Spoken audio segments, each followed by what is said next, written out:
This video is brought to you by O'Sullivan Law and Ryder Justice. Check them out in the link below. How the heck do you drive a Ford Model T, and is it difficult to learn? That's what we're answering in today's video, because Jen is going to learn how to drive arguably the most iconic Ford ever made. Jen, are you excited? I'm very excited. Never driven anything like this, so. This is gonna be really crazy because the pedals don't work like normal pedals. You don't start it like a normal car, so it's gonna be a real adventure. Cool, let's do it. All right, now first things first, Jen, we gotta get all suited up. So I'm gonna give you your duster. Ah, beautiful. Now, these are really interesting. So these are kind of turn of the century driving uniforms. And do you know why they're white? I just learned this. Why? Because they were easier to clean, which sounds counterproductive, but you could just throw them in the wash and bleach them. Yeah, that makes sense. Which I never thought about. Yeah, that makes total sense though. It's pretty cool, right? Yeah. So the first thing we need to do to start this 1915 Model T is actually crawl underneath the car and turn a lever. And I'm gonna let you do that for the full Model T experience. Perfect. So the fuel tank lives underneath the seat. Okay. So that's your fuel tank. Uh-huh. And at the bottom of the fuel tank is a little brass bulb. Okay. With a lever on it. And what you're gonna do is turn the lever so it's pointing down. So we want that lever vertical. Got it. Cool? Okay, she is vertical. Beautiful. Pointing down. Wonderful. Anything else under here? Nope, that's all you need for Alrighty. underneath the car. Yep, that's great. So that's kind of the crazy thing about these cars is the fuel shut off is underneath the vehicle, and you really want to shut the fuel off so it's not constantly delivering fuel to the carburetor because it's all gravity fed. We're going to check the fuel level. So if you want to actually open up that little fuel cap, yep. And what we would typically do is use a dipping stick to see how much fuel we have in the car. Typically. I don't have one on me because it fell out when we were driving the other day. But just look down in there, make sure we got some fuel there. I see some fuel. Yeah, it looks like we got about a third of a tank, so that should be good. All right, Jen, so we've got fuel in the tank. Our fuel is on. Now we're gonna check the oil in the engine and the transmission because they share the same bath, essentially. Interesting. And there's no dipstick. Instead, we're gonna use this funky tool. Okay. So the way this works, if you kind of get down on two knees, you can see that there are two petcocks at the back of the transmission here. Uh-huh. And the oil level should be somewhere between the bottom and the top. So what we do to make sure we're full of oil is we're actually going to use this tool, turn the top petcock on, and we should start to see just a little dribble out the top. Okay. Another thing where you got to get on the ground. So there's a lot of floor time in the Model T. So give that a little twist. You can open it all the way. Yep, keep going.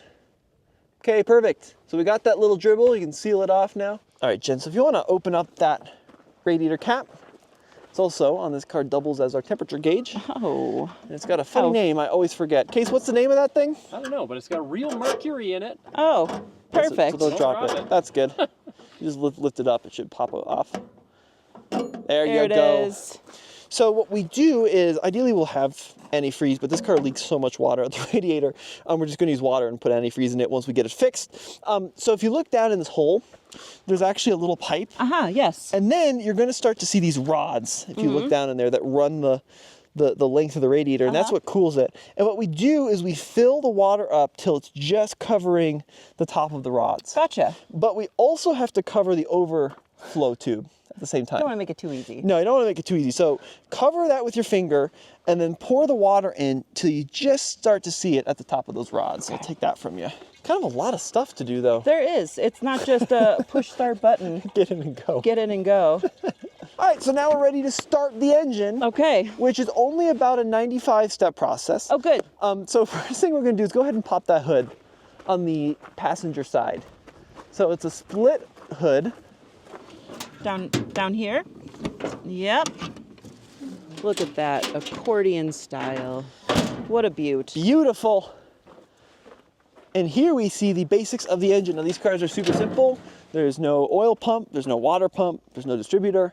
They're really, really dirt simple.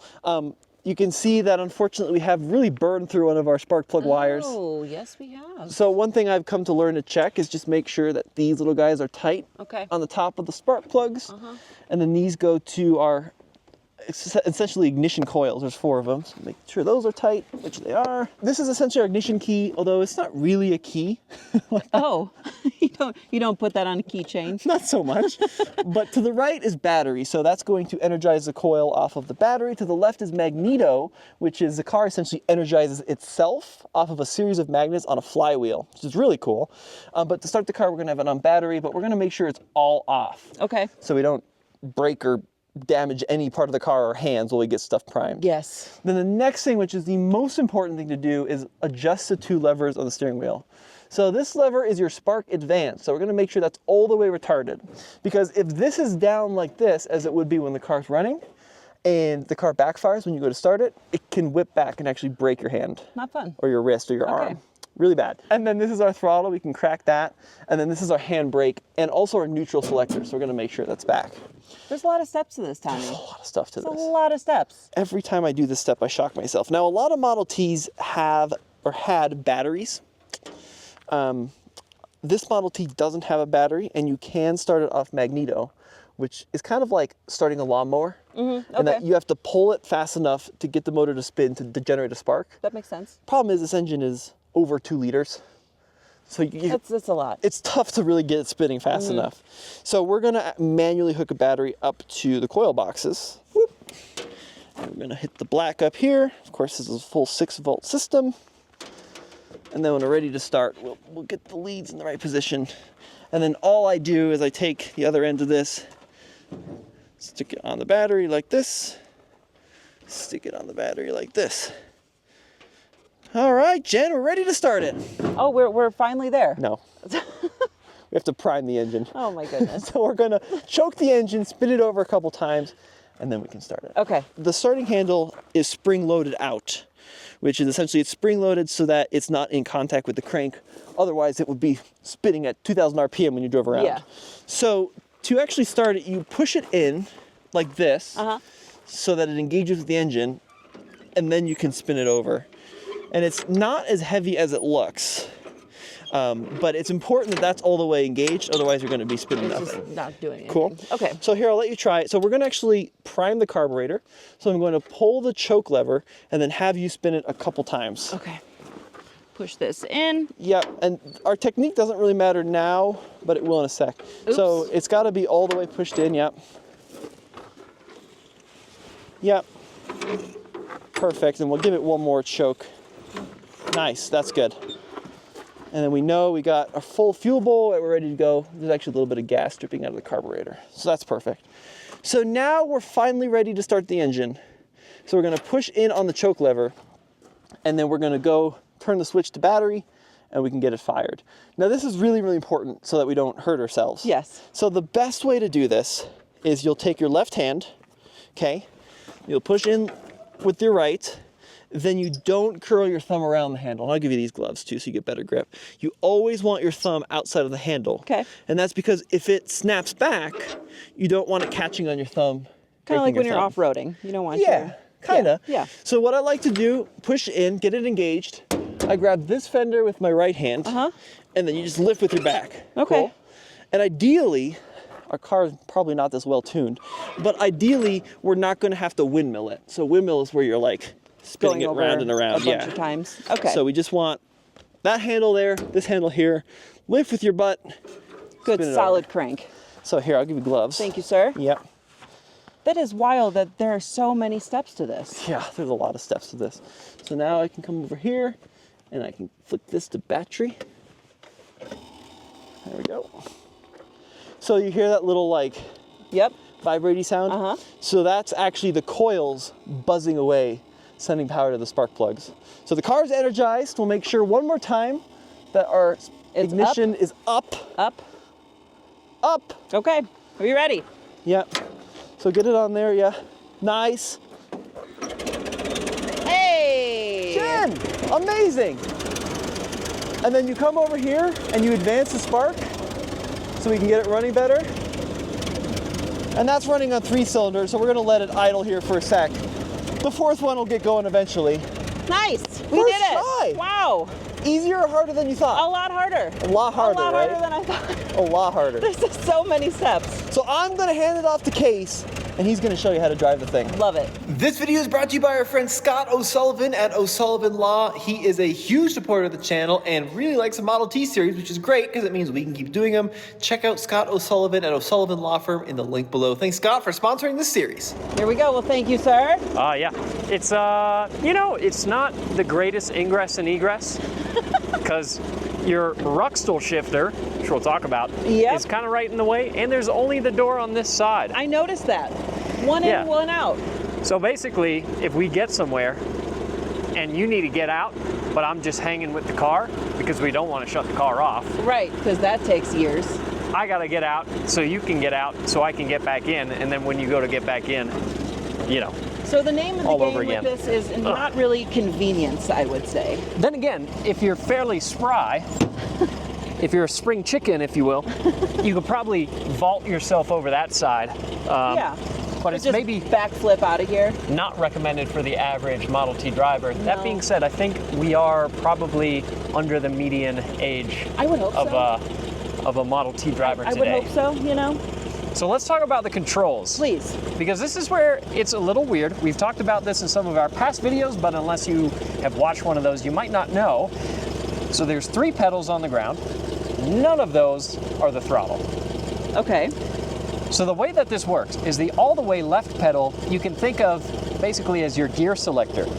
Interesting. So right now it's in the middle, which is the neutral position. If you press it all the way down, that's first gear. Like all the way back? Yeah, all the way to the floor is Okay. first gear. And if you let it all the way out, that's second gear. Okay. The middle pedal is reverse. It's not that easy to use because you have to hold the left pedal in the middle position and use kind of the side of your foot because it's pretty narrowly spaced to push the middle pedal. But for now, we won't need it. Okay. And the right pedal is your brake. And they're not very good.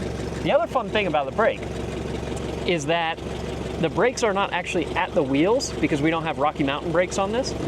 So this is a high and low for the rear end. It's called a Ruxtol. Okay. And if our rear end comes out of gear, which it shouldn't, but if it does, Shouldn't. then we won't have any brakes. So fingers crossed we stay in gear so that we still have brakes. Honestly, the engine braking is better than the brake itself. Okay. And what I will say about driving this is it's very easy to get it moving, not as easy to stop it. Oh, good. Okay. And then we've got our throttle here at the steering wheel, very responsive. Very, yeah. And then we have our Spark Advance.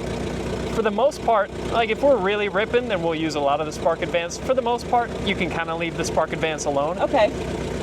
So the lever all the way on your left there, This guy. that is keeping you right now in neutral. So what you'll do when you're ready to get moving is you'll push that brake, Okay. try and hold that pedal in place as you, This one. yep, Okay. you let that lever Okay. fall forward. You'll kind of push it down to the floor. Oh, I feel the pressure on the left foot. So if you let off the brake on your right and start to push down on the pedal on your left, Very opposite of a manual. I know, it's weird. So you can pretty much let off the brake. Oh, oh, we're moving. Okay. And just like that, we're going. Climbing up here. The fun thing about climbing hills in a Model T too is because the gas tank is gravity fed. Yeah. If you go up too steep of a hill, fuel won't make it to the motor anymore. So if it's a really steep hill, you have to reverse up it, which is interesting. How does it feel? Does it feel sketchy yet? It feels sketchy, but I feel like I'm getting the hang of it. I just have to remember it's opposite of a manual. Oh, and we've already lost our radiator cap. That didn't take long. Oh boy. Our radiator is very cool because it's brass, but it's hard to find somebody who's willing to help us out with fixing it. Well, Oh, there's, right. a lot to this. All right, so lever down. In a lot of ways, it's more like driving a tractor than it is like driving any car. I see that. I have Nice. to remember that it's not a clutch. Yeah, I know. It's a one of those weird retrain your brain kind of things. And the hill will be fun. Worst case scenario, if you ever need to slow down, You can always bring the throttle up, Pull that brake. and the engine braking actually does quite a bit for you. This is a lot. It's This is a lot. it is a learning experience. But that being said, once you start to get the hang of it, driving the Model T is actually pretty fun. And if you want to go for second gear, then you can let out, and then we'll be cruising. All right, she is oh, look at that. Okay. She's just putt-putting along. Is it by far, by what margin is this the strangest vehicle you've ever driven? I would say 100%. Yeah. This is the strangest vehicle I've ever driven. But very exciting. Yeah. You know, I've driven lots of different manual cars. Yeah. Some easy, some hard. You know, it can be a different experience there, but this, you really have to like change how you know how to drive a manual and flip Yeah. everything around. It's almost more difficult to drive knowing how to drive a manual because Yes. the pedals don't do anything like what you're No. used to. No, I'm so used to learning how to feather between a clutch and accelerator. But this is just so wild. I was pretty impressed with today. The Model T really started up pretty quickly. This is not a very powerful car. No. It's not very fast. What's, But what's it's got a bit of torque. If I remember right, Tommy could correct me. I want to say it's about 20. 20. 20. That's If more my than memory our, serves. That's more than our Fiat, because our Fiat is 18. Yeah. Our 71 500L. Yeah. So it's Woo! it's also quite the experience going at speed in this car. You're not really in the car. We're more on top of the car. Yeah. What's max speed on this bad boy? You know, Tommy and I have maintained in this one at altitude in high gear like we are right now. Tommy and I have probably maintained a little over 40 miles an hour. But if you do that for long enough, it starts blowing water all over the windshield. Yeah, I've seen. And it doesn't really like it. How secure do you feel going 40 miles an hour? You know, considering that it doesn't take much for this door to pop open, yeah, obviously no seat belts. No That would be seatbelts, ridiculous. no. And no safety of any kind. I'll tell you what, though, if we were going to get in an accident in this car, you could bail You pretty bail. easily. Yeah, you gotta bail. You might be better off at that point because that steering column, funny enough, Oh yeah. no airbag and not a collapsible steering column in No airbags 1915. in this, huh? Wow. Very surprising. So rather than being, Impaled. kebabbed on that, Yep. you might be better off getting out. Although it's a lot easier for me to get out than for you because you got the horn and everything there. That's true. You just gotta save yourself. Speaking of horn, check this out. Wow. How regal is that? Yeah. Well, I can't say that this is doesn't come with a lot of anxiety to drive. Yeah. You know, I thought range anxiety was bad, but man, anybody driving an electric car should just drive a Model T and they'll realize how good they have it. Well, and what's funny too is that it wasn't hardcore enthusiasts necessarily that were driving these back in the day. A lot of the people that were driving these, any doctor, lawyer, school teacher, average people were using these cars and they were crawling on the ground to turn on the fuel and they were standing up there and spinning that lever to crank the motor over by hand. You really had to put in some elbow grease. And if you got a flat tire, you would probably have to stop and pull the wheel off. Chop down a tree to make a new wheel, possibly. Yeah. Oh, and that is a good point too. With the wheels on this car, Yeah. you might notice that really up and down. Oh, we're getting past. That's surprising. Really up and down, they're actually pretty structurally sound. It's side to side. The wheels are not very strong laterally, Right. so I don't recommend hard cornering if you were considering it. No, not so much. No? No, not entirely. We don't have a wide tire on this, you know, good for cornering. Oh, yeah. So I would, and that's the only reason, really, you know, not These tires, not though. not these wheels. You may have noticed that these tires are non-skids. The Are they? the tread says so. So theoretically, we should have really great traction if their marketing is to be believed. Now, I know you and Tommy brought this up Pikes Peak, is that correct? We brought the other Model T. We have two Model Ts The somehow. other one, okay. We brought the other one up Pikes Peak, and the other one does not have a low gear for the rear end like this one does, but it does have better brakes. So that was the trade-off that we made there. That was going to be my question. What was it like coming down? Not good. We cooked the brakes. Okay. Also on the way up, the Model T died several times because it was hot, and we made it up all the way to 14,000 feet. That is insane. With that Model T, which, and I'm going to speak for our Model T here, the car didn't really want to do that. No. I feel like it's in its retirement age. Yeah. It doesn't want to be climbing up. But as we're seeing right now, hills really are the bane of a Model T's existence. Yeah, she's struggle bussing right now. And Pikes Peak was quite a big hill for a Model T to climb. What do you think of the steering? Well, obviously no power steering, so you really got to give it some muscle. You know, I'm getting used to it. Should have brought a hat, I'll tell you that. Goodness. Well, and what do you think of the suspension here on the dirt road? It's better than I thought. Yeah, it's actually surprisingly, I would call the car smooth. It rattles a lot because it's all just a bunch of loosely connected metal. Right. But it doesn't actually beat you up. No.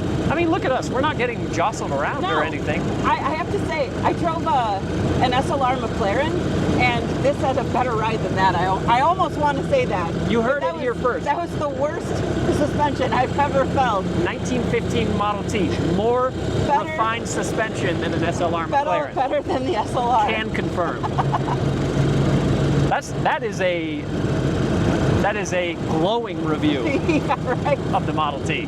How do we keep getting past? Yeah, aren't we going all the It speed? feels like we're going very fast. Yes. And then we'll crawl up this in first gear, so I'll pedal all the way down to the firewall. Got it. And that gives us the torque we need. Great direction, Case. And it's funny too, going through these bumps, actually feeling how much this car articulates, because these were designed to drive on what today we would have a hard time even calling roads. They pretty much didn't exist for this car. So this kind of terrain is actually exactly where this car feels happiest. Yeah, I was going to say, I'm very impressed with this suspension. Yeah. I thought it was going to be a lot bumpier, a lot stiffer, but this is actually quite comfortable. It is. I gotta say, for the Model T, and we've made fun of it a little bit and been dramatic about how it feels to drive it. To the Model T's credit, it's an experience to drive this car. It is. I'll never forget this. I mean, no doubt about it, an engineering marvel, and just a really cool thing to get to jump in, take down the road. For a car person like yourself and like for me and like Tommy, it's pretty sweet. What an experience, Case.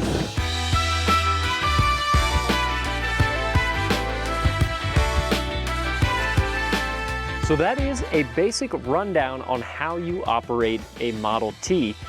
It's definitely something that takes at least a couple days of getting used to. Yeah, please don't quiz me right now and ask me to start it right now, because that would be really difficult, Case. Yeah, but once you do figure out how to operate this vehicle, it is quite the experience.